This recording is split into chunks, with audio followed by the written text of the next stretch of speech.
Bismillahirrahmanirrahim. Assalamualaikum warahmatullahi wabarakatuh. Perkenalkan, nama saya Muhammad Lian Altafnur dengan NIM 607062330072. Pada kesempatan ini, saya akan membahas program machine learning sebagai tugas individu pada mata kuliah kecerdasan artifisial terapan. Pada program ini, saya menggunakan teknik supervised learning untuk memprediksi status bertahan hidup pasien kanker paru-paru, yang dimana saya mengambil dataset dari website Kaggle, yaitu lungcancertrendsserialistic.csp. Saya menggunakan teknik supervised learning, yaitu klasifikasi. Dalam program klasifikasi ini, saya menggunakan algoritma random forest. Mengapa saya menggunakan algoritma random forest? Karena pada dataset yang saya ambil dari Kaggle memiliki data yang sangat kompleks, sehingga random forest sangat cocok digunakan pada data yang kompleks untuk metode klasifikasi. Baiklah,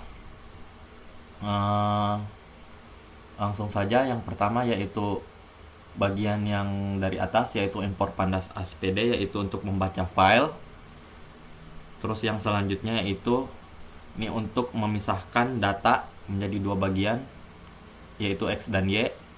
Ini untuk penggunaan random forest. Ini untuk mengubah label encoder dari kategorikal menjadi numerik. Nah, ini untuk menampilkan laporan klasifikasi, dan ini untuk menampilkan visualisasi data, yaitu confusion matrix. Confusion matrix. Nah, yang pertama yaitu melakukan load data. Ini berfungsi untuk membaca data yang sudah kita import pada bagian yang kiri ini. Selanjutnya yaitu karena pada dataset ini ada kolom yang tidak berfungsi untuk melakukan prediksi, maka itu kolom-kolom tersebut di drop atau dihapus. Kolom yang dihapus yaitu pasien ID, diagnosis year, dan lung cancer stage, karena ini tidak dibutuhkan dalam proses pengujian. Selanjutnya yaitu mengubah data kategorikal menjadi numerik. Nah, karena komputer hanya bisa membaca data numerik, maka pada dataset yang berupa teks seperti jenis kelamin dan lain-lain itu diubah menjadi angka. Selanjutnya yaitu pisahkan fitur X dan Y.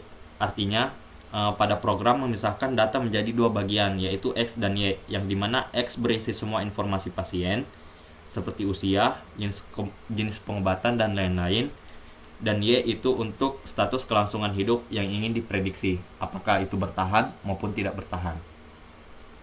Yang selanjutnya itu menampilkan distribusi labelnya.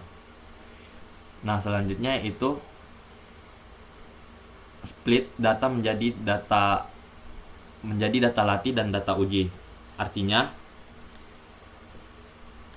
program membagi data menjadi dua kelompok, yaitu data melatih, yaitu 80% untuk melatih model dan 20% untuk menguji model. Yang selanjutnya yaitu inisialisasi dan latih model random forest.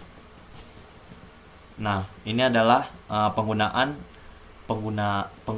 algoritma random forest pada datasetnya. Yang selanjutnya ini adalah untuk menampilkan akurasi modelnya pada dataset yang sudah diuji menggunakan random forest di atas sebelumnya. Nah, yang terakhir yaitu laporan klasifikasi dan menampilkan confusion matrix. Pada laporan klasifikasi terdapat apakah pasien tersebut tidak bertahan atau bertahan, dan menampilkan confusion matrix agar mudah dibaca oleh user. Baiklah, untuk outputnya seperti ini, yang dimana distribusi labelnya yaitu survival status 0 dan 1, yang dimana 0 ini adalah pasien yang tidak bertahan dan 1 ini adalah pasien yang bertahan, yang dimana pasien yang tidak bertahan ada 2534 dan pasien yang bertahan ada 466. Nah, ini untuk akurasi modelnya yaitu 0,85, yang artinya model berhasil memprediksi dengan benar 85% dari seluruh kasus di data pengujian. Nah, untuk laporan klasifikasinya terdapat kolom precision, recall, F1 score, dan support, dan terdapat baris tidak bertahan dan bertahan. Artinya, yang pertama yaitu baris tidak bertahan, precisionnya 0.85, yang artinya dari semua pasien yang tidak diprediksi tidak bertahan, 85% artinya memang tidak bertahan. Selanjutnya itu recall 1.00, artinya model berhasil mengidentifikasi 100% semua pasien. Selanjutnya F1 score 0.92, yang artinya rata-rata precision dan recall. Terus yang terakhir adalah support, ada 509, yang artinya ada 509 pasien dengan status tidak bertahan dalam data pengujian. Yang selanjutnya itu baris bertahan, ada 0.00, yang artinya dari semua pasien yang diprediksi bertahan, 0% yang benar-benar bertahan. Selanjutnya recall ada 0.00, yang artinya model tidak berhasil mengidentifikasi pasien yang bertahan hidup. Selanjutnya ada F1 score untuk bertahan, yaitu 0 juga, yang artinya kinerja buruk untuk kategori F1 score untuk kategori ini. Yang terakhir yaitu support untuk bertahan, ada 91, yang artinya ada 91 pasien dengan status bertahan dalam data pengujian. Nah, selanjutnya ini adalah confusion matriksnya, ada 4 kotak, ada kotak kiri atas, kiri bawah, dan kanan bawah. Nah, yang kiri atas ada angka 509, artinya pasien yang diprediksi tidak bertahan, tidak bertahan, dan memang tidak bertahan, aktual tidak bertahan, ada 509 orang, 509 pasien. Dan untuk kanan atas ada 0, artinya prediksi bertahan, aktualnya tidak bertahan. Yang artinya pasien yang diprediksi bertahan, padahal sebenarnya tidak bertahan adalah 0.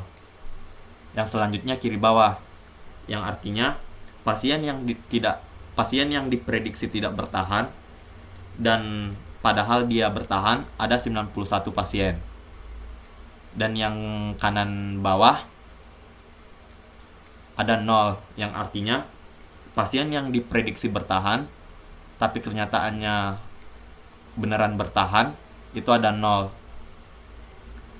Jadi hasilnya lebih banyak yang tidak bertahan daripada yang bertahan, dan akurasi modelnya ada di angka 0.85. Demikianlah, itulah pembahasan materi machine learning untuk klasifikasi. Wassalamualaikum warahmatullahi wabarakatuh.